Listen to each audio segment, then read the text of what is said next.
Everyone, আসসালামু আলাইকুম। সবাই কেমন আছেন? আশা করি সবাই ভালো আছেন। তো আজকে যাচ্ছি মিথিলা, আমি আর আমার আম্মু একসাথে জমজম টাওয়ারে, বিকজ আমার কিছু মার্কেট করার জন্য। আর মার্কেটে গেলে তো আমার অনেক বেশি টাইম লাগে, বিকজ আমার পছন্দ মতো কোনো কিছু আমি খুঁজেই পাই না। কখনো খুঁজতে এত টাইম লাগে, পুরো মার্কেট ঘুরতে ঘুরতে সারাদিন কেটে যায়। তো সেই জন্য ভাবলাম যে দুপুরের দিকে বের হয়ে যাই, বিকালের মধ্যে মার্কেট কমপ্লিট করে দেন বাসায় চলে যাব। তাই মিথিলাকে ফার্স্টে আমাদের বাসায় আসতে বলি, দেন ও আমাদের বাসায় আসে, সেখান থেকে ডিরেক্ট আমরা জমজম টাওয়ারে চলে যাই। এন্ড আজকে মার্কেটে যাচ্ছি আমার জন্য কিছু টপস টাইপের ড্রেস নেওয়ার জন্য। এছাড়াও আমি অনেক দিন ধরেই ভাবছিলাম যে মার্কেট করব নিজের জন্য কিছু, বাট ওইরকম হাতে টাইম পাচ্ছিলাম না, তাই যেতে পারছিলাম না। দেন যখনই সময় পেলাম তখনই মিথিলাকে নিয়ে চলে গেলাম মার্কেট করার জন্য। এছাড়াও আমার যেহেতু পরদিন শুট ছিল, সেহেতু আমাকে তাড়াতাড়ি মার্কেট শেষ করে বাসায় চলে যেতে হবে, বিকজ তাড়াতাড়ি না ঘুমাতে পারলে সকাল সকাল উঠতেই পারবো না, সেটা আমার জানা আছে। এন্ড আমি কোন শুটের কথা বলছি সেটা কিন্তু আপনারা খুব ভালো করেই জানেন। হ্যাঁ, ঠিকই ধরেছেন, Tom and Jerry dancing music ভিডিওর কথা বলছি, যেটা শুট অলরেডি হয়ে গেছে আর সেটাও খুব দ্রুত আপলোড হতে যাচ্ছে বাংলা মিউজিক 007 ইউটিউব চ্যানেলে। এছাড়াও আমি জানি আপনারা সবাই ওয়েট করছেন কবে নতুন মিউজিক ভিডিও আপলোড হবে, সো আর ওয়েট করতে হবে না, মিউজিক ভিডিওটা খুব দ্রুতই আপলোড হয়ে যাবে। অ্যান্ড ট্রাস্ট মি, গানটা যতটা না সুন্দর, মিউজিক ভিডিওর ডান্সটাও কিন্তু অসাধারণ ছিল। অ্যান্ড তার সাথে গানের নামটাও কিন্তু আরো খুব বেশি interesting, Tom and Jerry. Wow.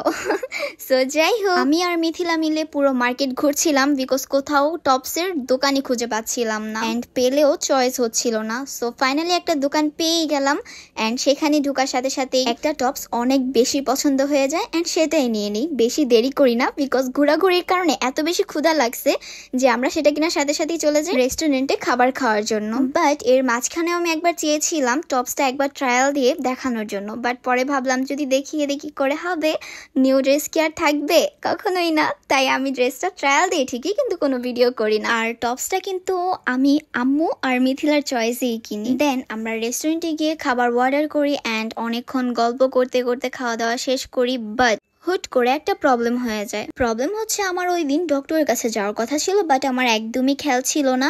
But আমি সারা দিন মার্কেট অ্যান্ড রেস্টুরেন্টে খাওয়া দাওয়া করেই টাইম পার করে দিই। যেখানে আমাকে ডক্টরের কাছে থাকতে হবে 9টার মধ্যে, সেখানে আমার খাওয়া দাওয়া করতে করতে 8টা বেজে যায়। এরপর যখন আমরা খাওয়া দাওয়ার মাঝখানে হুট করে মনে পড়ে যে ডক্টরের কাছে যেতে হবে, তখন কোনো রকম খাবার শেষ করেই আমরা বের হয়ে যাই ডক্টরের কাছে যাওয়ার উদ্দেশ্যে। সো খাওয়া দাওয়া শেষ করে আমি, মিথিলা অ্যান্ড আম্মু মিলে লিফটের জন্য ওয়েট করছিলাম, এন্ড দাঁড়িয়ে দাঁড়িয়ে আমি আর মিথিলা মিলে শুট নিয়ে গল্প করছিলাম। আমরা দুজনেই ভাবছিলাম সারা দিন ডান্সিং শুট। আল্লাহ, অবশ্য মনের মধ্যে একটু ভয় ভয় দুজনেরই কাজ করতেছিল, বিকজ ডান্সিং স্টেপগুলো কিন্তু একটু কঠিন ছিল, এতটাও সোজা ছিল না।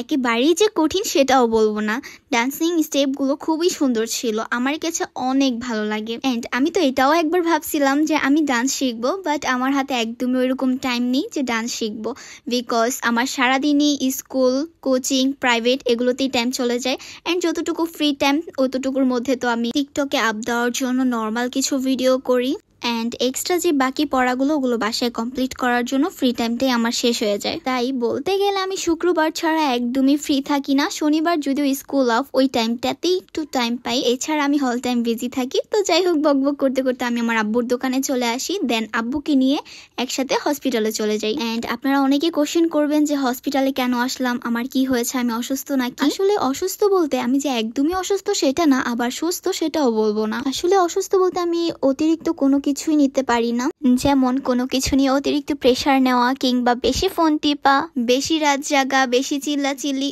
অতিরিক্ত গরম, কোনো কিছুই আমার সহ্য হয় না। আমি খুবই দুর্বল হয়ে পড়ি অ্যান্ড সেন্সলেস হয়ে যাই, যার জন্য আমি ডক্টর দেখিয়েছিলাম আরো 3 মাস আগে, অ্যান্ড সেটার টেস্ট ছিল আজকে আবারও, মানে 3 মাস পর আবারও চেক আপ করানোর কথা ছিল, যেটা ডেট ছিল সেই দিন, বাট যেটা আমার একদমই মনে ছিল না। তো যাই হোক, কোনো রকম ডক্টরের কাছে 9টার মধ্যে যে পৌঁছাই, অ্যান্ড সেখানে ডক্টর দেখাই, অ্যান্ড ডক্টর আমাদের জানায় আলহামদুলিল্লাহ আমি অনেকটা সুস্থ। আর হ্যাঁ এভরিওয়ান, আরেকটা কথা, আজকের ফুল ভিডিওর মধ্যে যে মিথিলা কি পরিমাণ দুষ্টামি করছে সেটা হয়তো আপনারা সবাই দেখছেন, এন্ড ডক্টরের কাছে যাওয়ার পর তো আরো বেশি দুষ্টামি করে। তো যাই হোক, আজকের ব্লগটা এ পর্যন্তই। সবাই ভালো থাকবেন, দেখা হবে নেক্সট ব্লগে। আল্লাহ হাফেজ।